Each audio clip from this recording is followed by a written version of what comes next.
너는 네 아내가 뭘 하고 다니는지 관심도 없어? 갑자기 그게 무슨 소리예요? 아버님, 저만 당하고 있지 않을 거예요.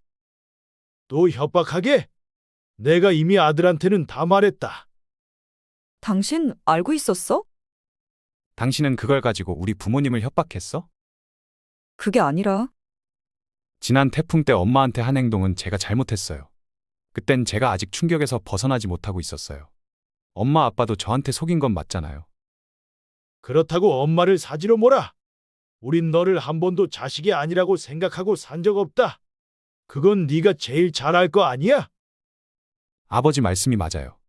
제가 죄송해요. 근데 이 사람이 뭘 하는지 아까 말하려던 건 뭐예요? 당신은 몰라도 돼. 아버님이 요새 정신이 오락가락하신가 봐. 뭐? 이젠 나를 완전 정신 이상자로 만드는 거야. 당신은 지금처럼 내 말만 들으면 돼. 방금 대화 속 주인공 90세 조영필 할아버지와 그의 아들 며느리입니다. 조 씨 할아버지는 얼마 전 며느리에 대한 충격적인 사실을 알게 됐습니다.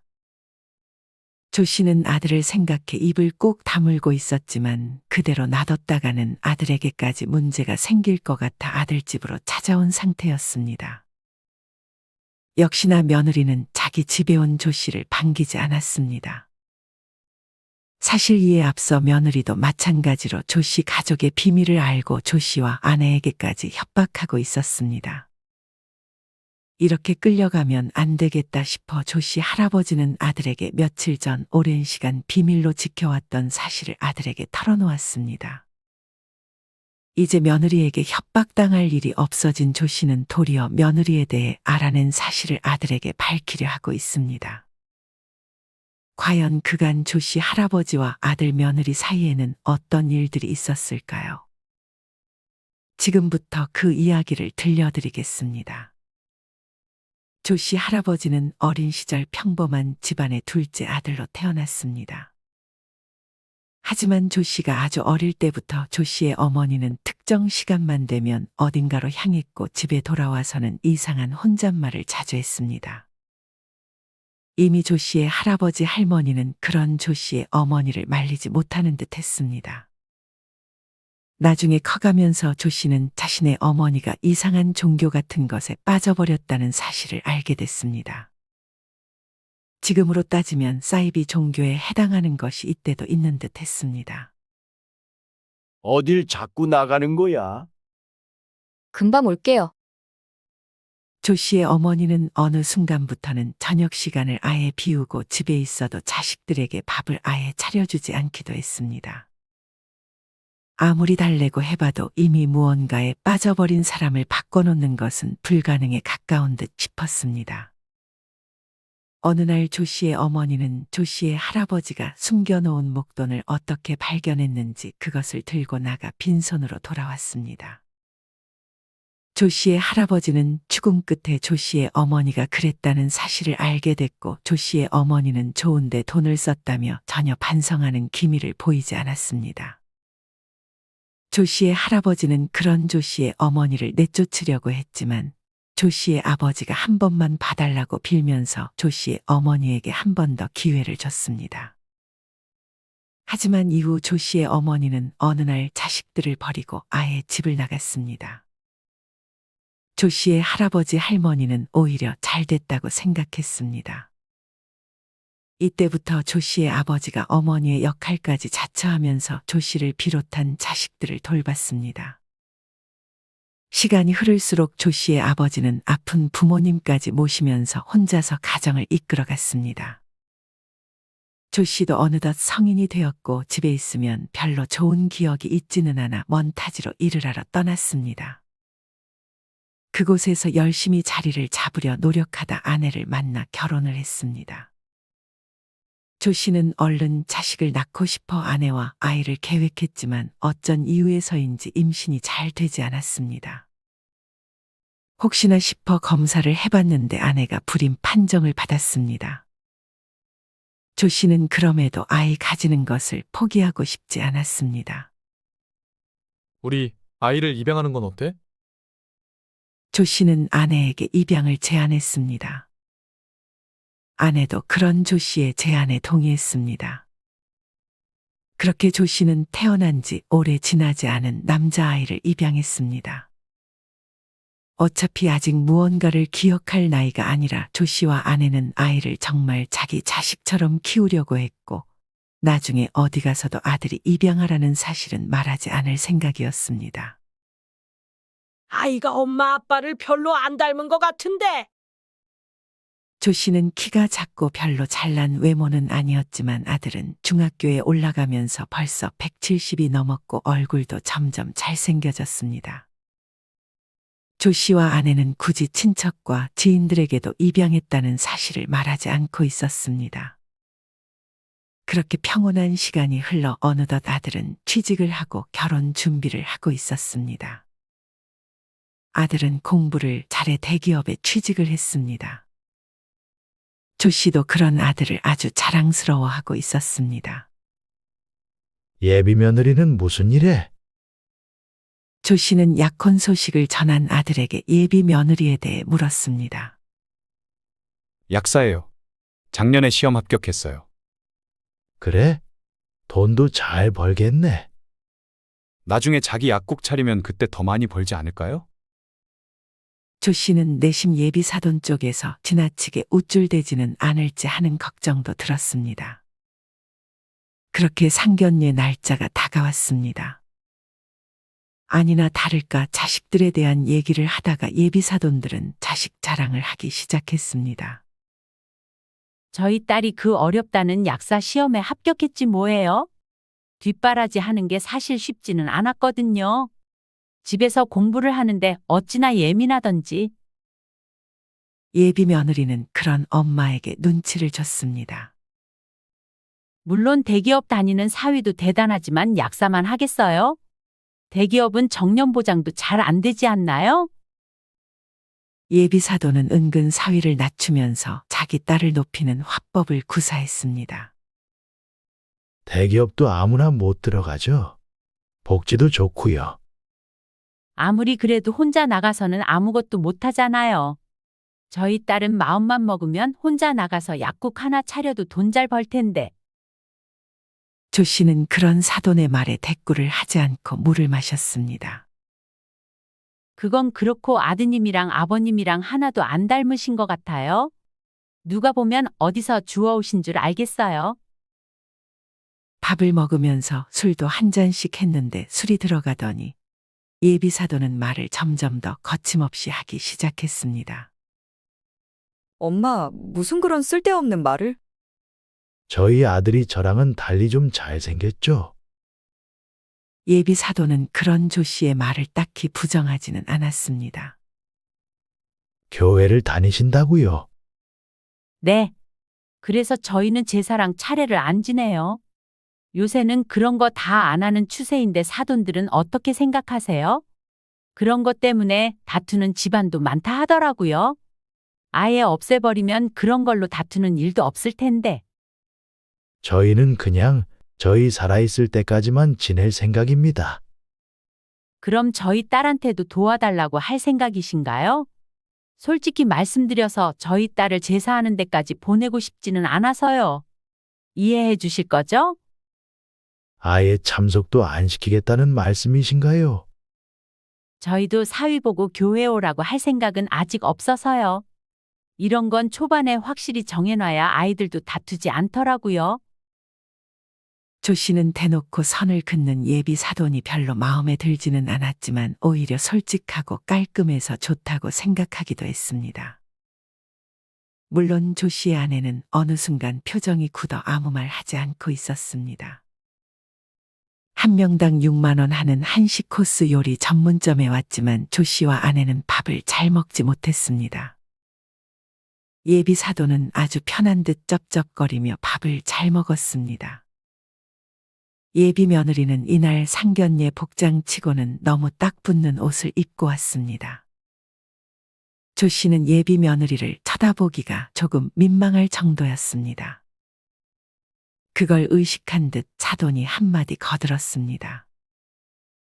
우리 딸이 좀 어릴 때부터 남의 시선을 잘 의식하는 편이 아니에요. 저는 이게 장점이라고 생각을 하거든요. 그래서 약사 시험에도 붙을 수 있었고요. 조 씨는 그게 약사 시험 합격한 거랑 무슨 상관이 있는지 싶었습니다. 약사 일하면 이제 가운 같은 것만 입잖아요. 그래서 사석에서는 저런 옷을 즐겨 입네요. 그래도 좀 단정하게 입고 오지. 예비 사도는 가볍게만 딸에게 질책할 뿐 그 이상의 말은 하지 않았습니다. 조 씨는 상견례 전에 바깥 사돈 될 사람은 일찍이 돌아가셨다는 말을 아들을 통해 들었습니다. 안 사돈은 혼자 집에서 지내는 듯 했습니다.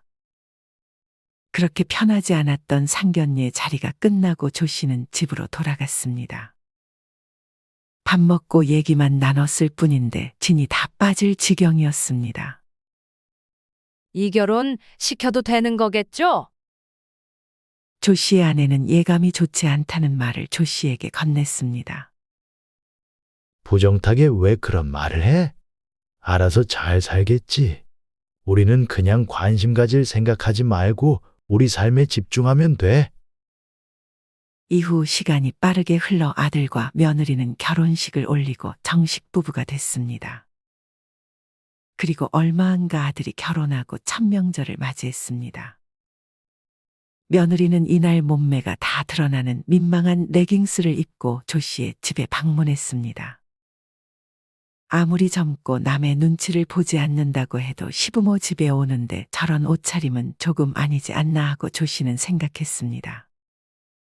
아들도 그것을 의식했는지 자꾸만 자기의 외투를 며느리에게 덮어주려 했지만 며느리는 그런 아들의 호의를 잘 받지 않았습니다. 지금 하는 일은 좀 어때? 조 씨의 아내가 며느리에게 물었습니다. 그냥 돈 벌려고 하는 거죠. 일은 솔직히 재미없어요. 며느리는 조 씨의 아내가 묻는 말에 가식 없이 솔직하게 얘기했습니다. 조 씨와 아내는 그냥 차라리 가식 있는 며느리가 낫겠다 하는 생각이 점점 들었습니다. 엄마, 이거 입어보세요. 아들은 선물을 가져왔다며 조 씨와 아내에게 옷을 건넸습니다. 유명한 메이커는 아니었지만 색깔은 마음에 들었습니다. 아들과 며느리가 실수로 영수증을 따로 버리지 않았는지 옷이 들어있는 종이 가방 안에 영수증이 그대로 들어있었습니다. 영수증을 보니 1+1이라고 적혀 있었고 두 개 다 해서 29,900원이라고 적혀 있었습니다. 물론 가격보다 마음이 중요한 것이지만 명절 첫 선물로 1+1에 약간 싸구려라고 할 수 있는 옷을 사준 것이 조 씨와 아내는 조금 찝찝했습니다. 그래도 이렇게 명절에 집에 오고 빈손으로 오지 않은 것이 어디냐고 최대한 좋게 생각하려고 노력했습니다. 며느리는 그래도 조 씨의 아내를 잘 도왔습니다. 내심 돈 잘 버는 약사 며느리라 집에 오면 엉덩이를 바닥에 딱 붙이고 앉아있기만 할 거라고 생각했는데 며느리는 움직이는 걸 좋아한다며 조 씨의 아내를 잘 도와줬습니다. 조 씨의 아내는 주방에서 며느리와 함께 있었고 아들과 조 씨는 거실에 있었습니다. 조 씨의 아내는 며느리에게 칭찬을 해주고 싶은 마음에 말을 꺼냈습니다. 아버지 없이 자랐는데도 어쩜 이렇게 착하게 잘 컸어? 조 씨의 아내는 이 말을 하고 조금 아차 싶긴 했습니다. 분명 나쁜 의도로 한 말은 아니었지만 며느리는 그 말을 듣더니 어느 순간 표정이 굳어졌습니다. 그리고 며느리는 조 씨의 아내를 도와주다가 이내 도와주기를 멈추고 아들 곁에 다가가 앉았습니다. 그러더니 아들에게 무언가를 속닥거리는 것 같았습니다. 조 씨도 무슨 말을 하나 귀를 기울였지만 잘 들리지는 않았습니다. 아들은 그 말을 듣고 표정이 굳어지더니 이내 자기들은 그만 가보겠다고 말하고 집을 나섰습니다. 벌써 가게? 네. 저희도 집에서 편하게 쉬어야죠. 그래. 얼른 들어가 봐라. 조심히 가고. 그렇게 아들과 며느리가 떠나고 조 씨는 아내에게 물었습니다. 당신 며느리한테 말실수했어? 조 씨의 아내는 자기가 했던 말을 그대로 조 씨에게 전했습니다. 그런 말을 하면 어떡해? 며느리가 오해할 수도 있겠네. 그게 그렇게 심한 말이었나요? 나쁜 의도로 한 말은 아니었는데. 듣는 사람 기분이 상하면 그건 말한 사람 잘못일 수도 있는 거지. 조 씨의 아내는 조 씨의 말을 듣고 직접 며느리에게 아까 한 말에 대해 사과 문자를 보냈습니다. 며느리는 그런 조 씨의 문자에 한동안 답장을 하지 않았습니다. 내가 한 말에 기분이 많이 상했나 봐. 조 씨의 아내는 간만에 지인을 만나 명절에 있었던 일에 대해 얘기를 나눴습니다. 그게 그렇게 잘못된 말까지는 아닌 것 같은데. 물론 기분이 나쁠 순 있는데 문자를 무시할 정도는 아니라고 생각하는데. 그래도 기분 상했다면 그건 내 잘못이 맞긴 하지. 며느리 털털하다고 하지 않았어? 근데 또 아닐 땐 안 그런가 봐. 상견례 때도 그렇고 명절에도 그렇고 그래도 예의 차리는 장소에 그렇게 입고 오는 것도 좀 문제가 있는 것 같은데. 장소와 상황에 맞는 옷차림을 하고 다녀야지. 내 며느리는 아니지만 참 마음에 안 드네. 지인은 조 씨의 아내가 속으로만 생각했던 말들을 대신 말해줬습니다. 이후 아들과 며느리는 조 씨의 집에 방문했습니다. 조 씨는 친구를 만나러 외출 중이었고 조 씨의 아내가 아들과 며느리를 반겼습니다. 왔니?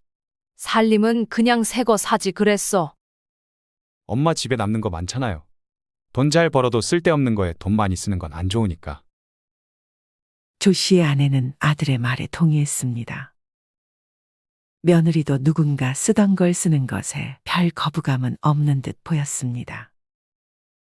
조 씨의 아내는 이날 혼자 집에서 그림을 그리고 있었습니다. 나는 하던 게 있어서 마저 할 테니 필요한 게 있으면 챙겨가라. 이렇게 말하고 조 씨는 다시 할 일을 하러 방으로 들어갔습니다. 아들이 챙길 걸 챙기는 도중에 며느리는 심심했는지 집안을 살피기 시작했습니다. 조 씨가 잠을 자는 안방문이 열려 있어 며느리는 그 안에까지 들어갔습니다. 아무리 며느리라도 남의 집에, 그것도 시부모 집의 안방까지 들어갈 것이라고 조 씨의 아내는 생각하지 못했습니다. 안방의 화장대 바로 위에 조 씨의 아내가 쓰는 일기장이 놓여 있었습니다. 조 씨의 아내는 매일 자기 전에 일기를 쓰고 자는 습관이 있었습니다. 며느리는 망설임 없이 그 일기장을 훑어봤습니다. 그 일기장에는 아들의 어릴 적 사진들도 있었고 그 당시 느꼈던 감정들이 적혀 있었습니다. 그리고 이내 며느리는 자기의 남편이 입양됐다는 사실을 일기장을 통해 확인했습니다. 며느리는 그 내용을 보고 놀란 듯 했습니다. 사실 입양한 아들이라는 사실을 아는 것은 조 씨와 아내밖에 없었기 때문이었습니다. 며느리는 한동안 안방에서 나오지 않았습니다. 그때 조 씨의 아내는 안경을 가지러 안방으로 향했습니다. 며느리는 조 씨의 아내가 들어오는 소리에 놀라 훔쳐보던 일기장을 덮었습니다. 여기서 뭐 해? 집 구경하고 있었어요. 집 구경은 저번에 다 시켜줬잖아. 혹시 그 공책 봤어? 조 씨의 아내는 그 일기장이 놓여있는 화장대 거울 앞에 앉아있는 며느리에게 물었습니다. 설마요. 남의 일기장을 어떻게 함부로 봐요? 난 그거 일기장이라고 말한 적 없는데. 며느리는 그런 말에도 자기는 보지 않았다며 급하게 안방에서 빠져나왔습니다.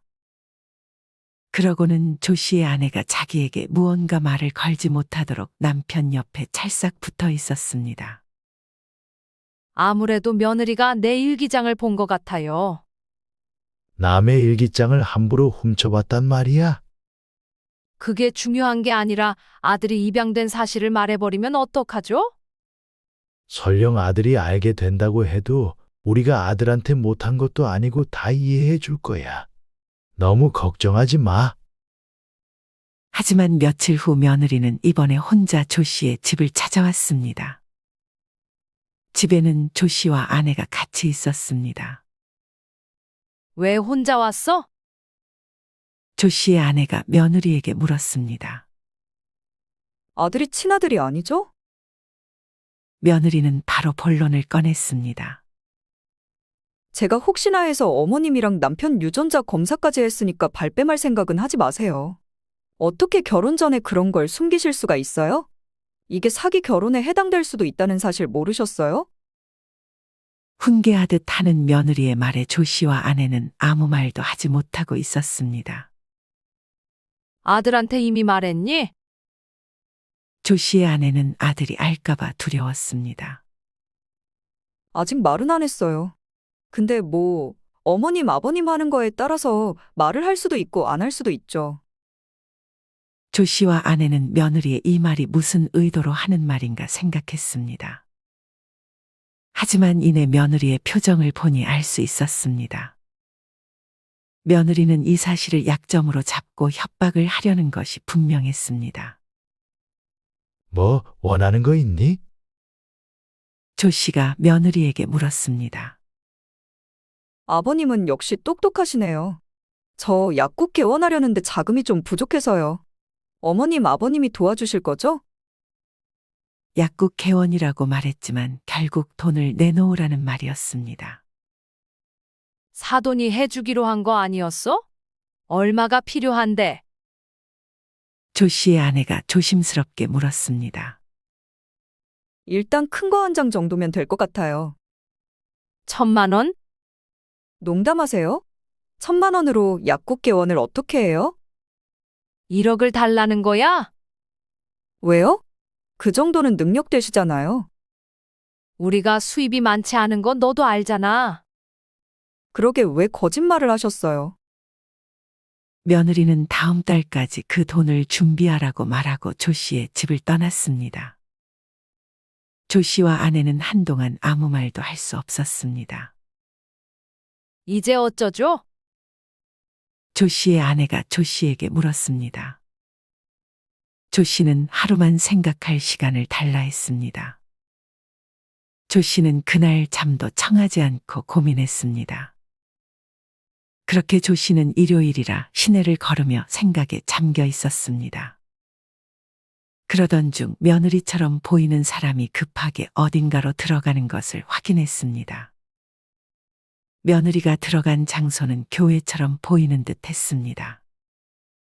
며느리 바로 뒤이어 안사돈도 같은 교회에 들어갔습니다. 안사돈과 며느리가 다닌다는 교회가 저기인 듯 싶었습니다. 조 씨는 인사라도 할까 싶어 그 교회처럼 보이는 곳 근처로 갔습니다.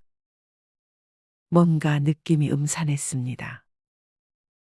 교회 입구에 팻말이 적혀 있었는데 뭔가 일반 교회와는 느낌이 조금 달랐습니다. 조 씨는 조심스럽게 안으로 들어갔습니다. 그 교회 안에서는 사람들이 모두 서 있는 채로 우스꽝스러운 동작들을 따라하고 있었습니다. 물론 사돈과 며느리도 그 행동을 따라하기는 마찬가지였습니다. 그 순간 누군가 뒤에서 조 씨의 어깨를 툭툭 쳤습니다. 그 사람은 말도 없이 소름 끼치는 눈빛을 하며 조 씨를 쳐다봤습니다. 조 씨는 놀라 그곳을 빠져나왔습니다. 조 씨가 생각하기에 이곳은 분명 사이비인 듯 했습니다. 조 씨는 뒤에서 누군가 어깨를 두드리기 전에 핸드폰으로 사돈과 며느리의 모습을 촬영도 해놓은 상태였습니다. 조 씨는 수상해서 다음날 일도 나가지 않고 말없이 사돈의 집에 초인종을 눌렀습니다. 연락도 없이 웬일이세요? 안사돈은 별로 반갑지 않은 듯한 얼굴로 조 씨를 안으로 들어오라고 했습니다. 여기 근처를 지나다가 사돈네 집이 이쪽이라고 하셔서 한번 찾아왔어요. 조 씨는 우연히 근처를 지난 척 그렇게 사돈 집으로 들어갔습니다. 조 씨는 사돈의 집을 유심히 살폈습니다.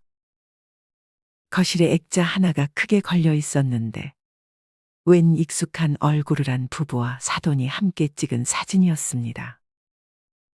저분들은 누구예요? 조 씨가 액자를 가리키자 사돈은 당황한 기색으로 둘러대기 시작했습니다. 저희 친척이에요. 가족 사진도 아니고 친척과 찍은 사진을 거실 한가운데 제일 크게 걸어놓는 집안은 없었을 것이었습니다. 조 씨는 순간 생각이 난 듯 저 사람의 이름을 검색했습니다.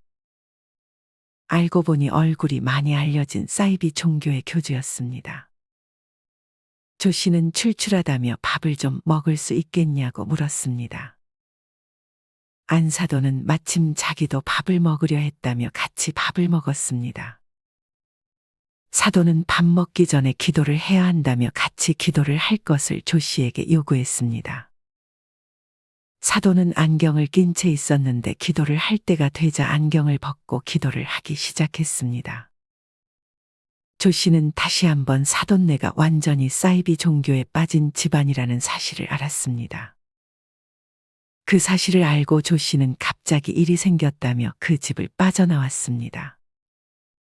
도저히 그 사실을 알고 마주보며 밥이 넘어갈 것 같지가 않았기 때문이었습니다.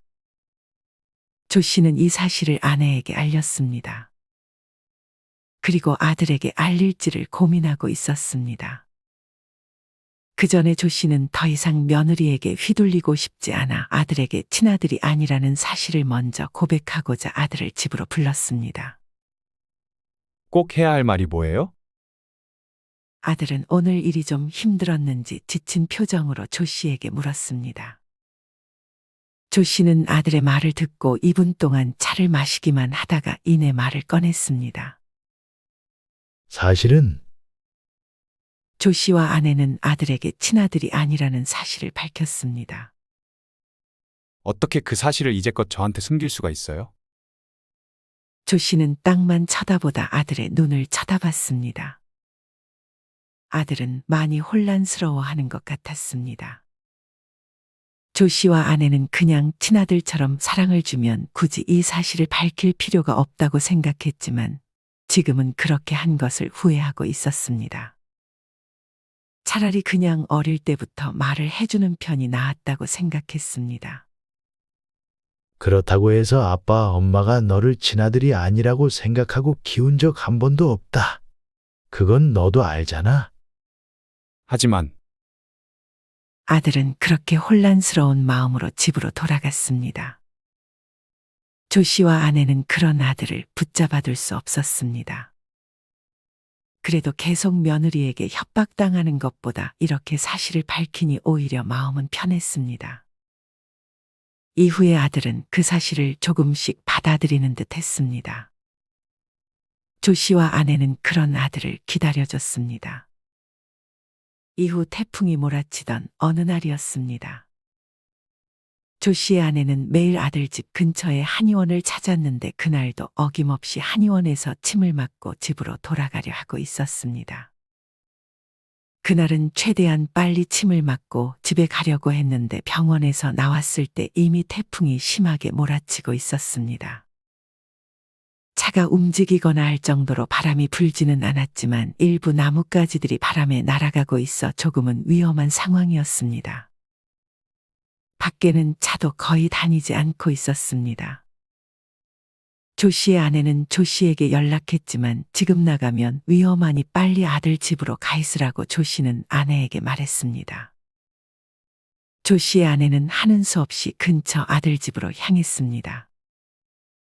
조 씨의 아내는 초인종을 눌렀습니다. 아들이 나왔습니다. 아들에게 친아들이 아니라고 고백하고 처음 보는 것이었습니다. 아들은 조 씨를 보자 아직은 감정이 남아있는 듯 했습니다. 아들은 일단 조 씨의 아내를 들어오라고 했습니다. 조 씨의 아내는 아들 눈치를 보며 소파 옆쪽에 가만히 앉아 있었습니다. 그 순간 며느리도 태풍 때문에 일찍 퇴근했는지 조 씨가 도착하고 얼마 안 있다가 집으로 들어왔습니다. 며느리는 조 씨의 아내에게 까딱 고개만 인사하고 바로 씻으러 들어갔습니다. 아들은 조 씨의 아내에게 차를 한 잔 내줬습니다. 며느리는 아들에게 수건을 좀 가져달라고 했지만 아들은 못 들었는지 반응이 없었습니다. 조 씨의 아내가 얼른 수건을 챙겨 며느리에게 건넸습니다. 며느리는 조 씨의 아내가 건넨 수건을 획하고 채갔습니다. 며느리는 샤워를 하고 나오면서 여느 때와 같이 아들에게 가서 속닥거렸습니다.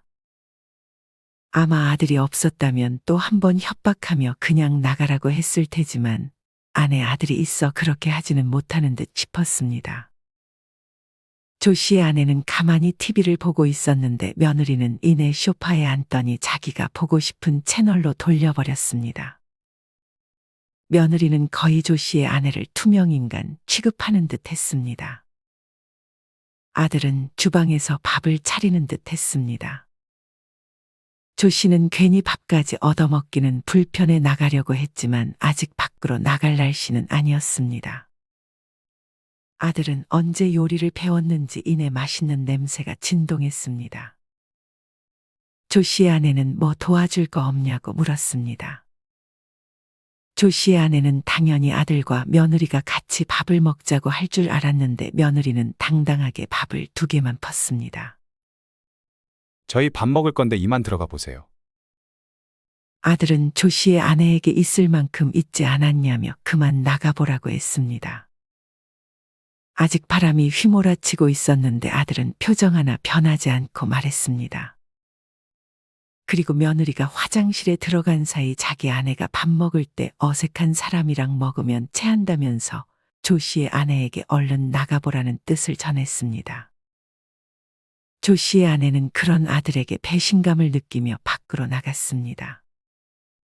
아니, 밖에는 바람이 너무 많이 불어 한참을 아들 집 아파트 복도에 서 있어야 했습니다. 지나가는 사람들은 조 씨의 아내를 힐끔 한 번씩 쳐다보면서 지나갔습니다. 조 씨의 아내는 이 사실을 남편에게 전했습니다. 조 씨는 아내의 말을 듣고 분노했습니다. 그러고는 자기가 지금 가겠다며 날이 안 좋음에도 차를 끌고 아들 집으로 찾아왔습니다. 다행히 조 씨가 가는 동안 바람은 조금 줄어든 듯해서 무사히 올 수 있었습니다. 조 씨는 아내에게 잠시만 기다리라 하고 바로 아들 집으로 향했습니다. 그러면서 작심한 듯 초인종을 눌렀습니다. 너는 네 아내가 뭘 하고 다니는지 관심도 없어? 갑자기 그게 무슨 소리예요? 아버님, 저만 당하고 있지 않을 거예요. 며느리는 조 씨가 무엇을 말하려는지 짐작한 듯 다시 한번 조 씨를 협박했습니다. 또 협박하게? 내가 이미 아들한테는 다 말했다. 당신 알고 있었어? 내가 부모님 친아들이 아니라는 거? 나도 최근에 알았어. 근데 당신은 그걸 가지고 우리 부모님을 협박했어? 그게 아니라 지난 태풍 때 엄마한테 한 행동은 제가 잘못했어요. 그땐 제가 아직 충격에서 벗어나지 못하고 있었어요. 엄마 아빠도 저한테 속인 건 맞잖아요. 그렇다고 엄마를 사지로 몰아. 우린 너를 한 번도 자식이 아니라고 생각하고 산 적 없다. 그건 네가 제일 잘 알 거 아니야? 아버지 말씀이 맞아요.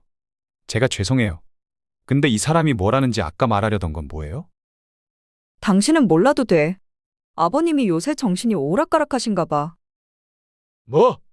이젠 나를 완전 정신 이상자로 만드는 거야. 당신은 지금처럼 내 말만 들으면 돼. 아들은 꽤 혼란스러운 듯 했습니다. 조 씨는 바로 자기가 찍었던 사진들을 아들에게 보여줬습니다. 네 와이프랑 장모 모두 사이비다. 최근에 너한테 돈 달라는 소리는 안 했어? 아들은 무언가 깨달은 듯한 표정을 지었습니다.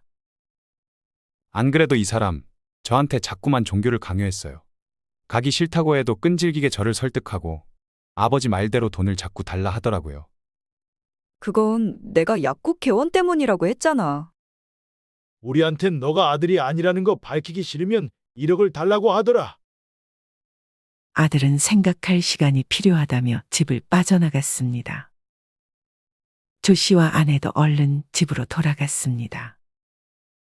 알고 보니 며느리는 사실 약국 개원할 돈을 모두 사이비에 가져다 바치고 있었습니다. 그건 안사돈도 마찬가지였습니다. 안사돈은 모아둔 노후 자금의 대부분을 이미 갖다 바친 모양이었습니다. 아들은 소름이 끼친다며 조 씨가 준 증거를 바탕으로 며느리와의 이혼을 준비했습니다. 며느리 측은 친아들이 아닌 걸 속이고 결혼을 진행했다며 맞고서를 했습니다. 아들과 며느리 어느 쪽도 승자가 없었습니다. 하지만 며느리는 여기서 끝내지 않고 조 씨와 아들이 혈육관계가 아니라는 것을 동네방네 소문내고 다니고 있었습니다. 여기에 머리하러 와서 그렇게 말하더라고. 며느리는 조 씨의 아내 단골 미용실까지 찾아가서 그 사실을 흘리고 다녔다고 했습니다. 조 씨와 아내는 참으로 유치하다고 생각했습니다. 하지만 조 씨는 똑같이 갚아줄 작정이었습니다. 조 씨는 동네 약사 커뮤니티에 며느리의 실명을 밝히며 사입이라는 사실을 전부 소문냈습니다. 그리고 약국 개원이라도 할 심산이면 그 앞에서 1인 시위라도 하겠다고 갚아줬습니다. 며느리의 지인들에게도 찾아가 자기가 했던 짓 똑같이 갚아줬습니다. 소문은 빠르게 퍼졌습니다. 상대적으로 혈육이 아니라는 사실은 크게 조 씨에게 피해가 가지 않았지만 며느리가 사입이라는 사실은 며느리의 인생에 치명타를 남겼습니다. 며느리는 극에 분해서 다시 한번 조 씨를 고소했습니다. 조 씨는 이미 그런 행동을 하면서 고소는 각오하고 있었습니다. 조 씨는 며느리에게 고소를 취하하지 않으면 사돈 주변 사람들한테까지 사입이라는 사실을 말해버릴 거라고 말했습니다. 그제서야 며느리는 미안하다며 고소를 취하했습니다. 며느리는 더 이상 약국 개원은 물론 다니던 약국에서도 잘린 듯 했습니다. 지금은 쉬면서 뭘 하나 모르겠지만 더는 관심을 가지지 않기로 했습니다. 조 씨의 아들은 태풍이 몰아치던 날 엄마에게 했던 행동을 사과했습니다. 그리고 혈육관계가 아니어도 가족관계라는 사실은 변함없다고 생각한다는 말을 조 씨와 아내에게 전했습니다. 조 씨와 아내도 일찍이 말을 못해줘서 미안하다고 말했습니다. 그렇게 조 씨와 아들은 이번 일을 계기로 더욱 돈독한 사이가 되어갔습니다. 여러분은 이런 조 씨의 이야기를 어떻게 들으셨나요? 조 씨가 며느리에게 복수한 방법이 괜찮은 방식이라고 생각하셨나요? 아니면 너무 과했다는 생각이 드시나요? 물론 자기에게 손해가 하나도 없이 복수를 할 수 있는 방법이 있으면 좋겠지만 현실은 그렇게 할 수 있는 방식이 많지는 않다는 생각이 듭니다. 조 씨의 모든 행동을 옹호하는 것은 아니지만 그래도 이야기 속 며느리를 상대하는데 저렇게 할 수밖에 없었던 조 씨의 심정이 어느 정도 이해가 되기는 합니다. 여러분이 만약 주인공 조 씨라면 오늘 이야기 속 며느리가 진짜 내 며느리라고 생각했을 때 어떻게 대처하셨을 것 같으신가요? 이와 관련하여 여러분의 자유로운 생각들을 댓글로 남겨주세요. 이상으로 오늘의 영상을 마치겠습니다. 우리 모든 구독자분들의 행복한 여생을 응원합니다. 다음에 더 흥미로운 이야기로 찾아뵙겠습니다. 감사합니다.